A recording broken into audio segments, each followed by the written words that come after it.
Buen día a todos. Bueno, Lisandro, tenés los 20 minutos para la oposición Bien, y después 10 minutos de entrevista. bien. Y te preparas para la presentación y cuando estás listo me avisás y hacemos correr tu tiempo y 5 minutos antes te aviso si te parece. Me parece perfecto. Bueno, yo pongo también cronómetro. Bien.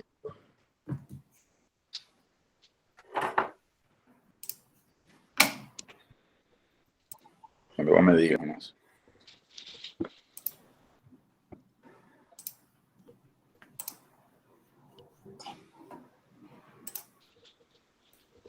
Bueno, cuando quieran, comenzamos. Estás en tu tiempo. Adelante.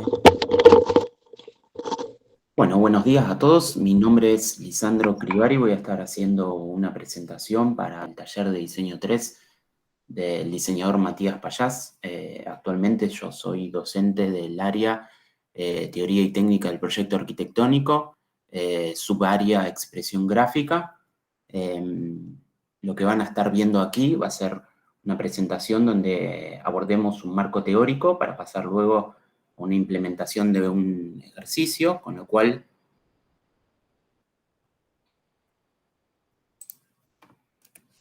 quisiera arrancar contándoles un extracto que he utilizado, digamos, de la propuesta académica de la asignatura del taller, en donde dice que las disciplinas proyectuales en su proceso de producción problematizan, cuestionan y reformulan la realidad. La práctica proyectual desarrollada profesionalmente requiere de una organización cognitiva, metodológica, de las observaciones para la reformulación de las situaciones en las que se enfoca. Este extracto, que pertenece al prólogo de la propuesta, que si bien a lo largo de toda ella lo vamos a ver desplegado muchos de estos conceptos, quería detenerme en esto último que tiene que ver con la observación. Para lo cual, lo que hoy voy a estar presentando va a ser referido al estudio de la semiótica, el lenguaje y los sistemas de clasificación. Para Disculpame, ello, a mí no me está circulando. Estoy en la foto 1, no sé si... ¿el resto? Sí, a mí tampoco. Upa, bueno. Pero en presentación, está ahí marcado. Perdón, vuelvo.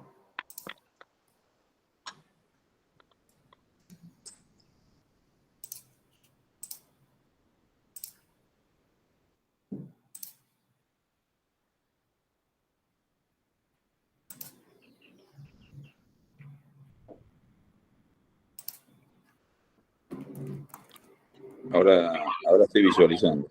Ahora me parece. Ok, bien, perdón. Bueno, ahí estamos.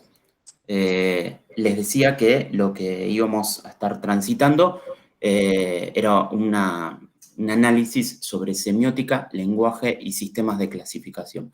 Para lo cual, lo primero que iba a hacer era dar algunas definiciones, en este caso, digamos, son extractos de lo que publica el diccionario de la Real Academia Española. Para el caso de semántica, dentro de lo que es la lingüística, es la disciplina que estudia el significado de las unidades lingüísticas y de sus combinaciones.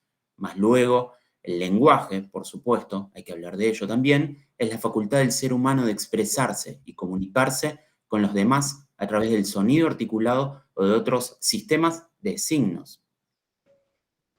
¿Y qué es entonces los signos? Bueno, dentro de lo que sería la semiótica, es la teoría general de los signos, pero veamos lo siguiente. Para Peirce, un signo es algo que está para alguien en lugar de otra cosa o en algún aspecto o carácter. Como vemos, no hay nada que lleve a algo a ser un signo. Cualquier cosa puede serlo siempre que se establezca la relación. Está para alguien en lugar de otra cosa. El signo es entonces la relación, no la entidad, lo que llama un proceso de semiosis. Para ello, entonces, hay que entender los signos como una relación entre partes y explica entonces que la semiosis es el proceso en el que algo funciona como signo, este proceso implica 3 factores. Lo que actúa como signo, aquello a lo que el signo alude, el objeto, y la interpretación que de esta relación hace un sujeto. Sin más, un signo o representamen es algo que representa algo para alguien en algún aspecto o carácter. Se dirige a alguien, es decir, que crea en la mente de esa persona un signo equivalente o quizás uno más desarrollado. A este signo creado yo lo llamo interpretante del primer signo. El signo está en lugar de algo que es su objeto. Representa a ese objeto no en todos sus aspectos, sino en referencia a una especie de idea. Y aquí es importante tener en cuenta de que un signo es una representación mental que hace una persona de un objeto a partir de una extracción propia sobre algunas ideas o preconceptos que tiene dicha persona. Hay que poner en relevancia de que debemos recordar que esta interpretación es única y personal y que dependerá de las creencias o vivencia de cada persona que tenga consigo. Entonces, establecemos esta relación tripartita en donde existe signo cuando hay objeto de representación y un intérprete que lo decodifica. Veamos esta serie de litografías de Pablo Picasso, pintor y escultor español. En 1945 hace estos ensayos, en este caso lo que vemos son representaciones de la figura del toro, que luego le servirán, digamos, para llevar adelante el abordaje, lo que va a ser uno de sus cuadros más icónicos, que es el Guernica. Vemos en esta secuencia cómo pasamos de lo figurativo a la abstracción, pero somos conscientes de que en este análisis empezamos a ver también y a inducir cuestiones que tienen que ver con el arte prehistórico o cuestiones que tienen que ver, digamos, con distintos ensayos que va realizando, en este caso, el artista a lo largo de todas estas exploraciones. Y queda un detalle no menor y tan singular y particular que en cada una de las representaciones se ven los genitales del toro, fíjense, en cada uno de los dibujos, que lo mantiene a lo largo de ese proceso de abstracción en cada uno de los dibujos, poniendo de manifiesto la virilidad de un ejemplar, en este caso, tan emblemático de la cultura española. Hay 3 clases de signos. En primer lugar, las semejanzas o íconos. En segundo lugar, hay indicaciones o índices, son aquellos que tienen en cuenta, por ejemplo, señales, ¿no? Y en tercer lugar, están los símbolos que han sido asociados a su significado por el uso o por lo que representan, ¿no? Por ejemplo, el olivo es símbolo de la paz en las culturas mediterráneas. Los símbolos crecen, llegan a existir mediante el desarrollo de otros signos, particularmente de las semejanzas o a partir de los signos mixtos, que tienen algo de la naturaleza y de las semejanzas y de los símbolos.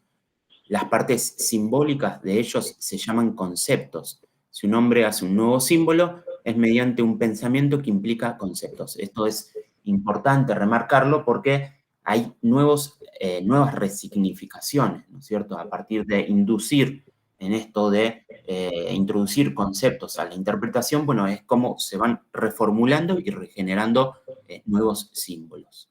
Un símbolo, una vez que se extiende entre las culturas, esto es un dato sumamente interesante, y en el uso, en la experiencia, crece su significado, ¿no es cierto? Palabras tales como fuerza, ley o riqueza tienen para nosotros significados diferentes de lo que tuvieron en los antepasados. Quiero ejemplificarlo con el siguiente díptico de imágenes, ¿no? Esta es una fotografía icónica, ¿no es cierto?, tomada en 1989 en la plaza de Tiananmen en Pekín, donde se ve en la esquina inferior izquierda uno de los manifestantes dentro de una revuelta a partir de una oposición al gobierno de China en ese momento, en donde una hilera de una columna de tanques de guerra generó, digamos, una gran carga simbólica dentro de esta fotografía. Lo siguiente que quiero mostrarles es una obra de un artista chino, también Zhu Zhen, en 2005, donde podemos ver en la totalidad un tanque de guerra, ¿no?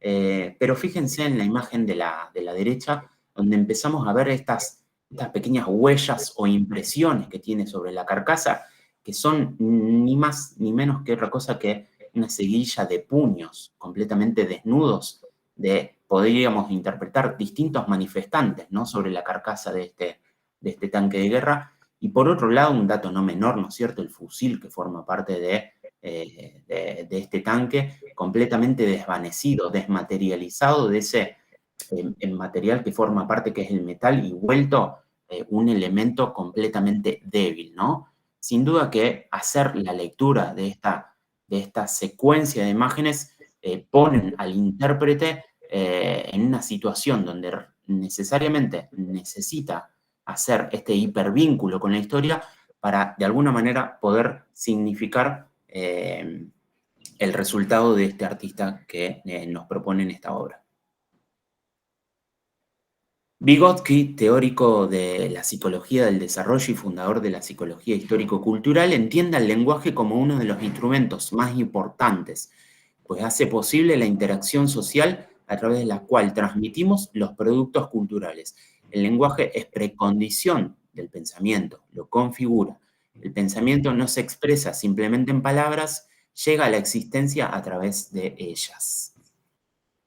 Por último, el lenguaje se ha definido como un conjunto de expresiones simbólicas y un sistema organizado de signos. Aquí me voy a detener un instante porque lo que vamos a ver a posteriori va a tratar sobre los sistemas, en donde, en este caso, empezamos a entender de que el lenguaje es un producto cultural que proporciona un código, que ese código nos va a servir a nosotros para comunicarnos.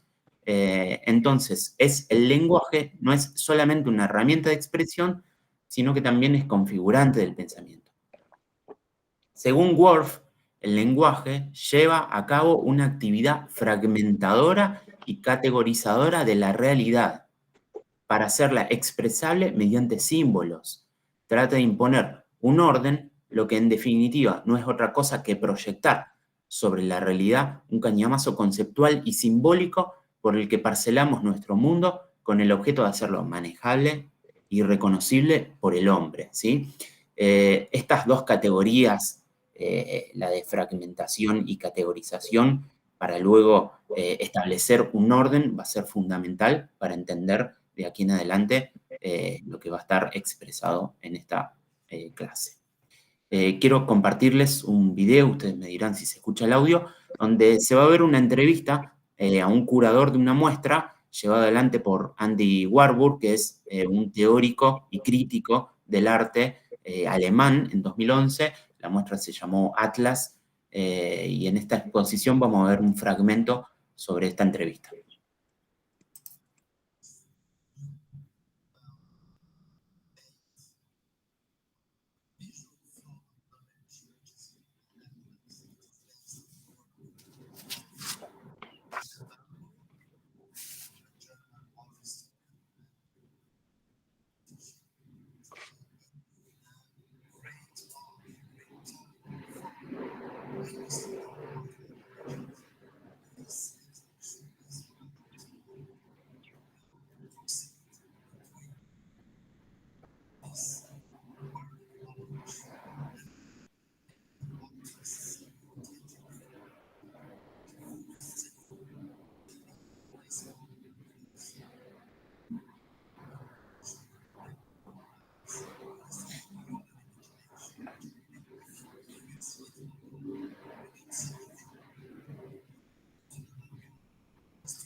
Faltan 5.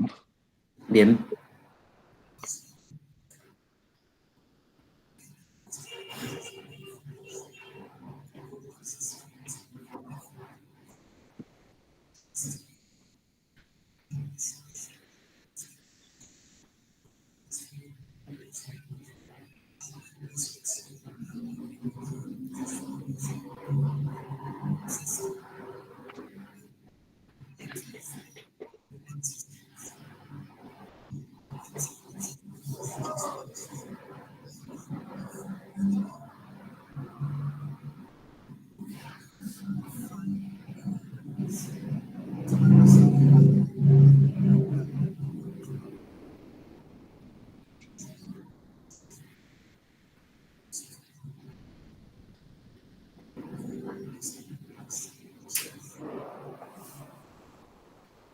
Vemos en este fragmento que esa clasificación no es ingenua, ¿no es cierto? Y que empieza a generar esto de establecer lazos y conexiones en cada uno de los elementos que están configurados dentro de la muestra. Voy a ir cerrando con sistemas clasificatorios y fundamentos de la clasificación. Clasificar para nosotros es ordenar o disponer por clases algo, ¿no? Hay otros significados, pero voy a quedarme con el primero. Para que exista la clasificación es necesario que se den dos situaciones. De no haber estas dos realidades, no existiría la clasificación. La primera es de que si no hubiese clasificación, la realidad se presentaría como una totalidad sin partes, homogénea e imposible de nombrar, pero también, si no hubiese clasificación, estaríamos en presencia de una heterogeneidad radical, donde todo lo que se plantea son relaciones y donde un nombre sirve para designar un solo objeto. En ninguno de estos casos podría construirse lenguaje o un sistema de signos. La clasificación, entonces, conserva este atributo de arbitrariedad. En la imagen que vemos a la izquierda, podríamos estar clasificando por color, por tamaño, pero sin duda de que todo lo que esté por fuera de esa secuencia de hojas quedaría excluido de lo que nosotros llamamos el universo. También tiene que coexistir esto de las relaciones entre los conjuntos. Todos conocen el diagrama de Van Euler, donde empezamos a ver de que las conexiones se dan a través de la pertenencia, de la inclusión, de la intersección y de la disyunción. Sin detenerme tanto en esto, voy a ir avanzando. En este caso vemos un sistema clasificatorio de color, ¿sí? Todo lo que quede por fuera del espectro cromático quedará excluido dentro del universo catalogable que en este caso Goethe propone en 1810. En esta imagen vemos una colección del Museo Smithsonian en los Estados Unidos, donde vemos una secuencia de clasificación de aves por color, por tamaño, por especie. Y entonces tendríamos que adentrarnos en un concepto que es la taxonomía. Según su etimología, es la norma de las ordenaciones y se aplica especialmente en el campo de la biología. La taxonomía nos ofrece una ordenación jerarquizada y sistemática, ¿sí? Entonces empezamos a ver de que principios lógicos del ordenamiento, en este caso de la taxonomía, empezamos a ver cómo existe un sistema clasificatorio en forma arbórea, ¿sí? Pero también tenemos formas de clasificación rizomática donde esa estructura jerárquica empieza a deconstruirse. Cada uno de estos niveles taxonómicos que construyen cada uno de estos escalones están compuestos por taxones. Por último, para entender un gráfico sintético del universo, parte el primer nivel taxonómico y sucesivamente se va ampliando, se va ramificando, y lo que hay que tener en claro es que el universo es más complejo que el primer nivel taxonómico y para que exista universo tiene que darse la conjunción de todos los taxones dentro del primer nivel taxonómico. Por último, les quiero mostrar un breve ensayo de la obra de Olafur, que se llama Atlas Atmosférico, que básicamente en una primera instancia está dominado por el hecho de la observación. Aquí vemos 42 impresiones fotográficas donde registra, digamos, cómo es el movimiento del tiempo, la luz y el sol en un sitio particularizado en donde empieza a ver cuáles son esas expresiones del clima dentro del territorio. En esta segunda secuencia de imágenes, denominada de Morning's Small Cloud, vemos, digamos, un poco la impronta que veíamos en la presentación anterior, donde el registro acá empieza a, de alguna manera, atravesarse por la presencia de esta pequeña nube que recorre el paisaje. En este caso estudia, digamos, la luz a partir de incorporar una especie de luz LED dentro de un bailarín de breakdance y a partir de un mecanismo en donde trabaja con el obturador de la cámara, empieza a reconocer estos filamentos que de alguna manera construyen, digamos, los movimientos de la persona en el espacio. Estamos en tiempo. Sí, con esto cierro.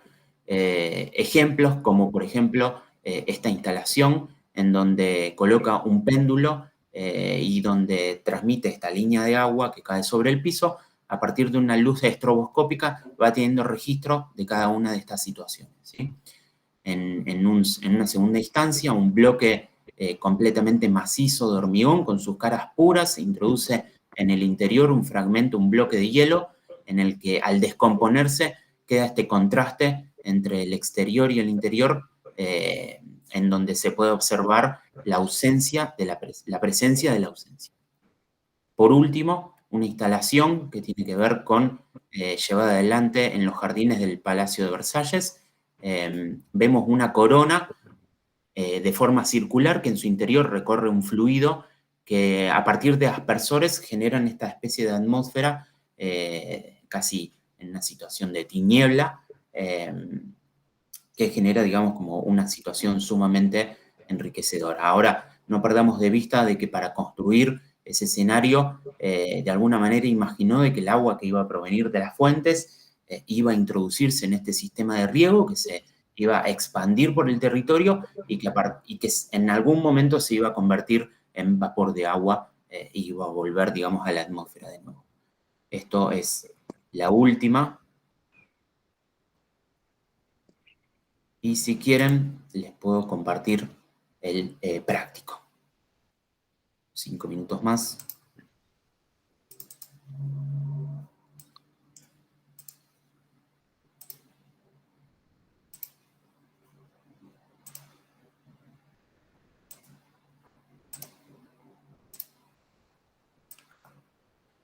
Bien, el ejercicio práctico, enunciado como ejercicio 0201, es el que comprende los sistemas clasificatorios y es preliminar al TP de sistemas, ¿sí? Se propone un ensayo previo al ejercicio TP2, juego de sistemas, con una idea de introducir conductas clasificatorias ligadas al entendimiento y comprensión del referente asignado a cada grupo.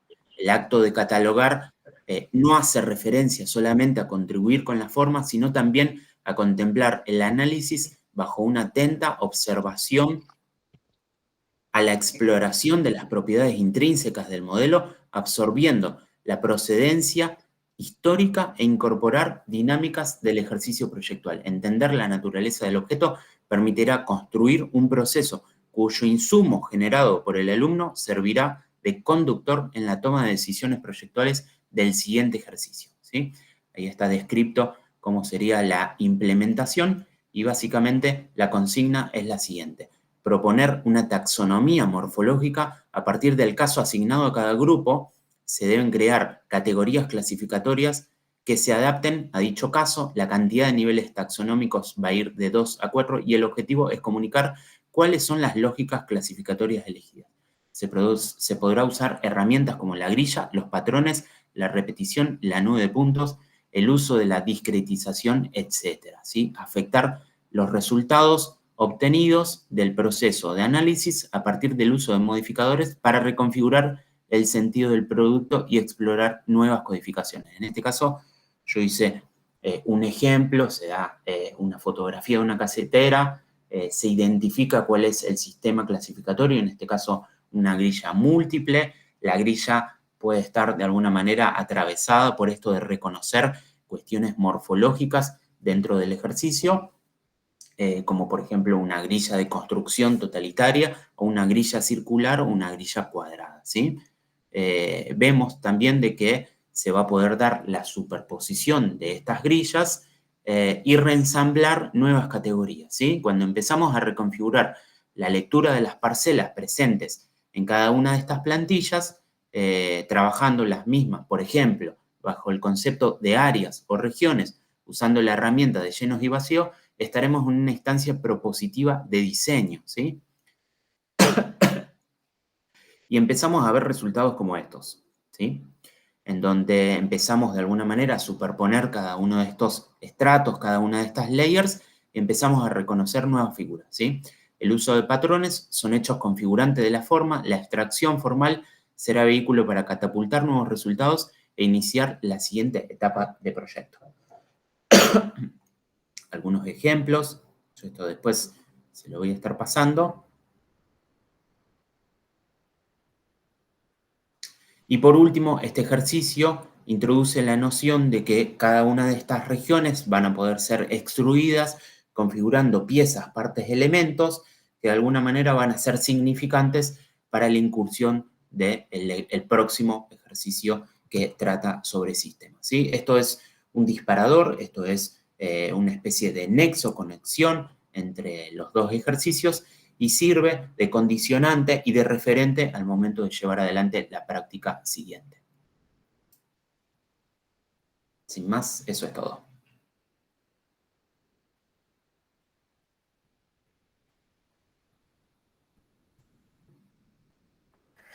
Bien, podemos dar espacio a la ronda de preguntas.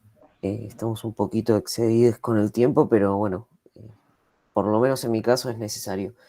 Voy a Bien. arrancar con una, si les parece, al resto de jurados. Realizaste primero una presentación orientada más quizás a lo teórico de uno de los contenidos, que es semántica, que estaban expresados en el programa. Después te volcaste a otro de los contenidos, que es sistema. A mí me resultaron particularmente muy interesantes con algunas teóricas. Lo que, lo que te quería preguntar, porque yo lo vi como bastante abstracto en términos relacionados con un ejercicio de diseño industrial, pensando en un proyecto quizás de diseño de producto, por ejemplo. Entonces, te quería preguntar si podés explicar de manera concreta, con un ejemplo, ¿qué relación podés volcar o encontrar entre lo que presentaste y un proyecto de diseño industrial, cualquiera que elijas, cuando estén los estudiantes abordando el diseño de un producto específico?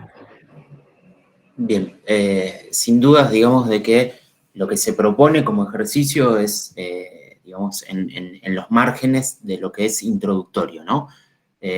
Tiene como finalidad, por supuesto, explorar herramientas proyectuales. Por eso hago hincapié en la presentación con esto de que necesariamente la clasificación es un vehículo. Entonces, en el ejercicio lo que se propone, digamos, es empezar a estudiar, reconocer elementos y objetos de lo cotidiano para poder, de alguna manera, trasladar y extraer las formas con las cuales opera cada uno de ellos, las propiedades intrínsecas, y después allí, a partir de eso, lograr tener, como si se quiere, una base y una plantilla con la cual poder incorporar, digamos, cada uno de esos estratos a un nuevo proceso proyectual. Es decir, el ejercicio no está orientado directamente a la construcción, ¿sí? de un aparato, de un objeto, sino más bien a explorar una herramienta proyectual que les va a permitir, de alguna manera, organizar, recategorizar y entender propiedades intrínsecas de cada uno de los elementos o casos de estudios con los cuales operen y poder trasladarlos eso a un nuevo ejercicio proyectual. Sí, te repregunto para llegar al objetivo de que me respondas un interés que tengo acerca de lo que presentaste. entendí perfecto que se trata de un ensayo y que probablemente sea introductorio y que esté previo a la instancia de un trabajo práctico o en la etapa de investigación o en quizás como un esquicio, por ejemplo. Lo que yo te pregunto es, en términos de contenido específicamente, sistema o semántica, ¿cómo aplicarías lo que vos trabajaste al proceso de un proyecto de diseño industrial? O sea, entiendo que sirve en una primera instancia. Ahora, ok, los contenidos, semántica y sistema, ¿cómo lo relacionarías al proceso de diseño industrial? Ahí sin duda que tendríamos que estar orillando en términos que tienen que ver como por ejemplo con la modulación, ¿no? Entonces, sin duda de que empezar a reconocer esto como un sistema automáticamente nos introduce, digamos, en la noción del módulo. Yo utilizaría el módulo, digamos, el módulo parte componente, sin duda como para, de alguna manera, catapultar y orientar al alumno para que la construcción, en este caso, de un sistema por ejemplo, en el plan de estudio se hablaba de un sistema aplicado, digamos, a una especie de juegos, ¿no? Entonces empezamos a ver de que disociarlo de esto de entender un sistema clasificatorio no sería lógico, pero por otro lado, digamos, introducirse en esta interoperatividad, me parece de que de momento yo encararía por el lado, digamos, de los procesos que tienen que ver con esto de la modulación, de la repetición y de la organización de la trama en su conjunto a partir de reconocer piezas, partes indivisas que son características de los productos que están analizando.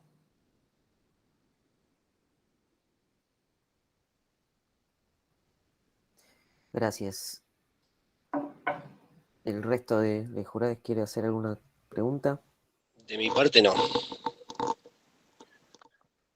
Sí, pero estamos con tiempo, así que está bien. Hago una más, muy breve, orientada más a lo pedagógico. En una situación de clase, vamos a poner, a imaginar que estamos en el taller, en una enchinchada, por ejemplo, Sí. donde los estudiantes están presentando sus proyectos, Sí. por ahí más orientado al diseño de un producto específicamente, como podría ser un juego sistema, ¿no? Que acabas de dar el ejemplo. Y vos identificás que hay un estudiante que desde tu criterio está desarrollando un camino con algunos desaciertos, ¿no? O sea, que no es, desde tu criterio, correcto para la orientación del trabajo práctico. ¿Cómo le expresarías esa situación contemplando que está todo el taller o la comisión ahí, la chica, y escuchando esa evolución? Bueno, está bien, es una pregunta que en muchos casos, a mí, por ejemplo, me toca ser docente ya hace más de 10 años dentro de lo que es la Facultad de Arquitectura, y sin duda de que dentro de lo que es el ámbito de la pedagogía prestamos atención, digamos, a esas cuestiones.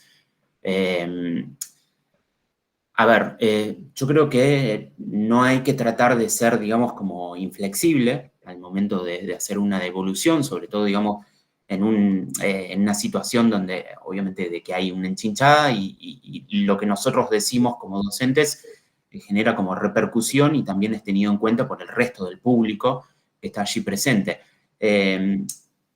Lo que siempre, una de las herramientas con la cual nosotros, por lo menos, o en el caso mío, funcionamos y trabajamos es que, por ejemplo, con la persuasión, ¿no?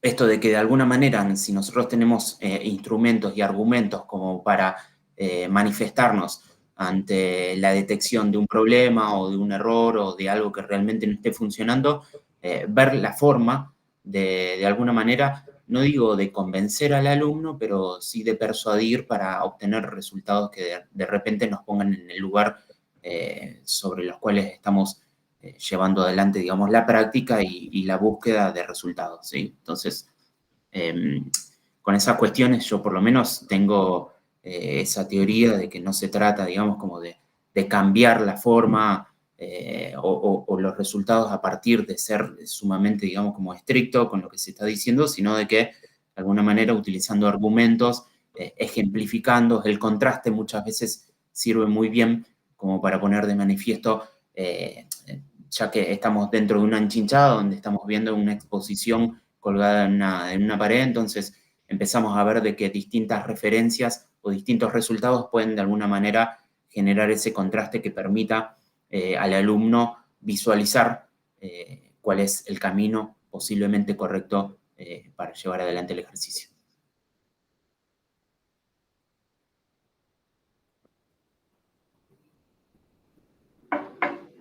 Se me acaba de caer la conexión y no escuché la mayoría de la respuesta. Te pido disculpas. No, Entonces, si querés te la sintetizo, pero...